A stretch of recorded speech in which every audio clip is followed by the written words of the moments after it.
Imana ariko turabavandimwe. Ushaka ubyemere cyangwa ubihakane, icyo nzi neza cyo nuko turabavandimwe. Turabavandimwe muri Yesu, kuko nta muntu uva amazi cyangwa se amata. Mbese ko turabo mu rubyaro rwa Aburahamu, turapfa iki kandi turi bene mugabo umwe. Turabavandimwe muri Yesu, kuko nta muntu uva amazi cyangwa se amata.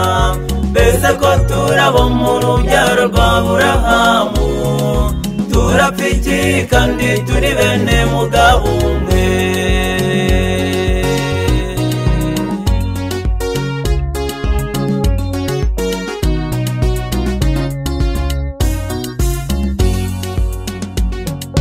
Ndebera iby'iyi si uko umuntu ahinduka, Kayini afata murumuna we aba aramwishe. Yibagiwe yuko bonse ibere rimwe, bahuje ababyeyi kandi bahuje n'amaraso. Turabavandimwe muri Yesu, kuko nta muntu uva amazi cyangwa se amata. Mbese ko turabo mu rubyaro rwa Aburahamu, turapfa iki kandi turi bene mugabo umwe. Turabavandimwe muri Yesu, kuko nta muntu uva amazi cyangwa se amata. Mbese ko turabo mu rubyaro rwa Aburahamu, turapfa iki kandi turi bene mugabo umwe.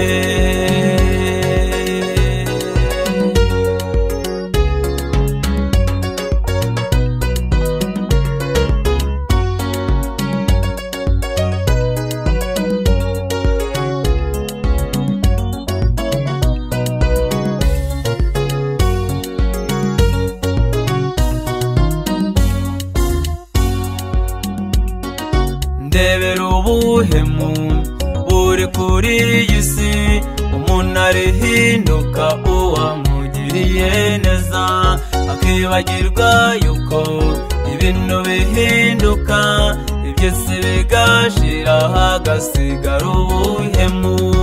Turabavandimwe muri Yesu, kuko nta muntu uva amazi cyangwa se amata. Mbese ko turabo mu rubyaro rwa Aburahamu, turapfa iki kandi turi bene mugabo umwe. Turabavandimwe muri Yesu, kuko nta muntu uva amazi cyangwa se amata. Mbese ko turabo mu rubyaro rwa Aburahamu, turapfa iki kandi turi bene mugabo umwe. Turabavandimwe muri Yesu, kuko nta muntu uva amazi cyangwa se amata. Mbese ko turabo mu rubyaro rwa Aburahamu, turapfa iki kandi turi bene mugabo umwe.